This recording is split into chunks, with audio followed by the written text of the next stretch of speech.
Adventures. Let's talk about this. Let's talk about Kang the Conqueror in the Loki series and how some people are saying it's very similar to the Mephisto and or Boner situation from WandaVision, and that fans that believe that Kang the Conqueror will be showing up are going to get bonered once again by Marvel Studios. Now, if you don't know what I'm talking about, this all has to do with the two MCU Disney Plus shows, WandaVision and the new Loki series. Marvel fans do a lot of speculating and theorizing about these different shows, and in the WandaVision show, one of the big theories was that Mephisto was going to show up as the main villain of the show, and this caused a bunch of different fans, including people like me, on the internet to look at every little thing that was said in the show that referenced a devil or a demon or was weird or even had a reddish tint to be related to Mephisto and to be confirming that Mephisto would be coming, and that led to kind of a big disappointing gasp by a bunch of Marvel fans at the end of WandaVision when it was revealed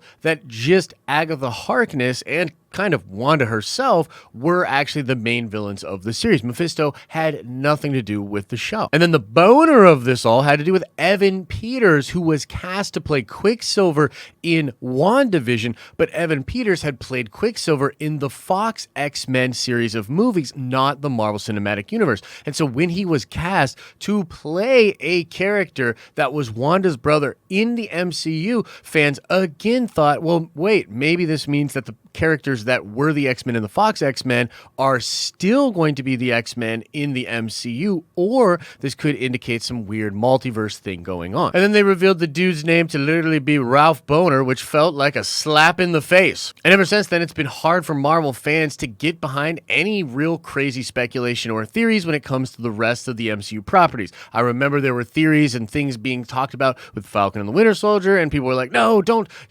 go into those theories. Don't get so hyped for this, that, second, and third, because you're going to get bonered again. And now when it comes to the Loki show with 2 episodes left, many fans are speculating that Kang the Conqueror will be coming into the show to play like a big role, to be more or less the person pulling the strings of the actual TVA. And yet again, many fans are out there saying, don't get your hopes up for such a thing. You're bound to be getting bonered once again. Or Mephisto. Like a lot of fans are pointing out, this is a similar situation to Mephisto, where we have this idea, this thing that maybe is influenced from the comic books that we think as fans makes sense for the story, but that's not what Marvel's going to do, and it's sort of unfair for us to take that expectation and then judge whatever Marvel does give us harshly because it's not what we wanted. And I agree with all of that. I understand people not wanting to set themselves up to have a disappointment. I totally get that, but I think this is a totally different situation. I think Kang the Conqueror makes a lot of sense. He's literally already confirmed to be playing a role in the MCU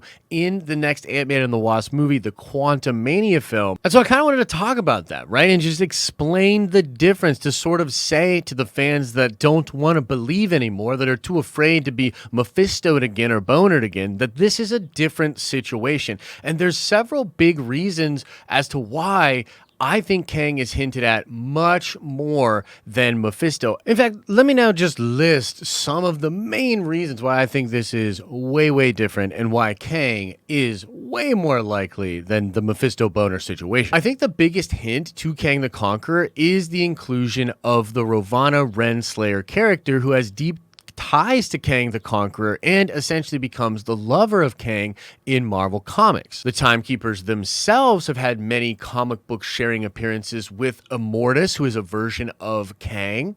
And in fact, there have been instances in Marvel Comics where the TVA is created by Kang, or rather taken over and controlled by Kang, which is part of the Council of Kang's story. And we also just found out that the Timekeepers, this crazy thing that could have actually been the nefarious force that was controlling everything, that they are absolutely fake robots that are likely controlled by someone else. I mean, it's so Wizard of Oz, this whole scene, it really sets it up to be somebody else that's pulling the string. And I guess the question question would be, is it Kang or is it Ravonna or perhaps a variant of Kang? Now, I have seen this out there because there's a lot of evidence that the Miss Minutes character from the Loki series is going to play a more predominant role in the last 2 episodes and perhaps have something to do with how the resolution for this show will come about. So it's possible that Miss Minutes is some kind of Kang robot force or even a variant of Kang. It's even possible that Ravonna is a variant of Kang, a female variant of Kang that maybe is also in love with her true form the same way that Loki is falling for Sylvie, and perhaps Jonathan Majors Kang and Ravonna will end up being lovers and sort of rule over time together. That is a very possible scenario. A lot of people are pointing out that Kang is such a big villain that if he is in the show, he might just be hinted at the end, or we could see a different version of him, or just a little tease through the time shifting thing that happens at the end of the show. Maybe the TVA are being controlled by someone else or Kang from afar, and we resolve that without actually meeting up with Kang in the flesh, but we get a tease of him that will then get paid off in Quantumania and probably further Avengers stories. And I'm all for that. In fact, there's evidence that the Young Avengers and Iron Lad might be a huge thing being set up for Marvel Studios, and perhaps we'll meet the younger version of Kang, just like we just met the younger version of Loki in the post-credit scene of episode 4. So I guess to conclude this video, ladies and gentlemen, if you're a believer in the Kang theory, I think you have a lot of reasons to continue to believe in that. I would say try to curb your expectations. Don't be fanboy dreaming like me and try to understand that maybe you could get a tease of Kang and he could still be responsible for a lot of this stuff without actually being in the show. But if you want to dream that Immortus comes out and has this crazy army and is coming after all of reality, and then we see that's being set up for Quantumania and it's super crazy and you would never think that it would happen in Loki, but maybe it will. Well, I say don't stop fanboy dreaming, because that's, well, probably outside of the realm of possibilities, but a cool thought nonetheless. You see, it's different than the Mephisto situation, folks. There's actual evidence in the show and a lot of different reports out there saying this will happen. It's different than the Boner situation because although a lot of people knew that Evan Peters was going to be in that show, there was inconclusive evidence on who he was exactly playing, and the multiverse elements were being played down by a lot of insiders and scoopers even back then. Nowadays, everybody's pretty much saying that Kang will be coming out. In fact, a new report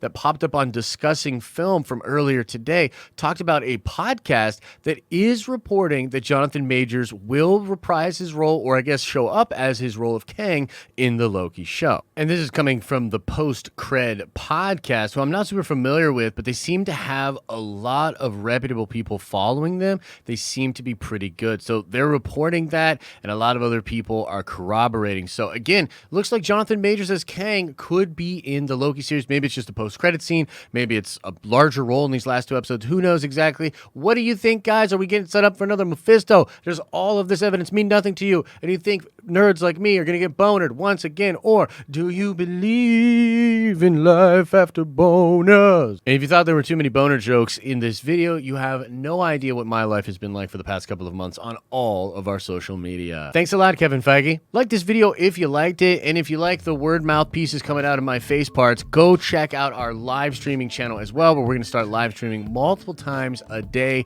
keeping you up to date on all this nerdy stuff and having a lot of freaking fun. As I always say, I hope you're having an awesome and a nerdy day, and I'll see you in the next video.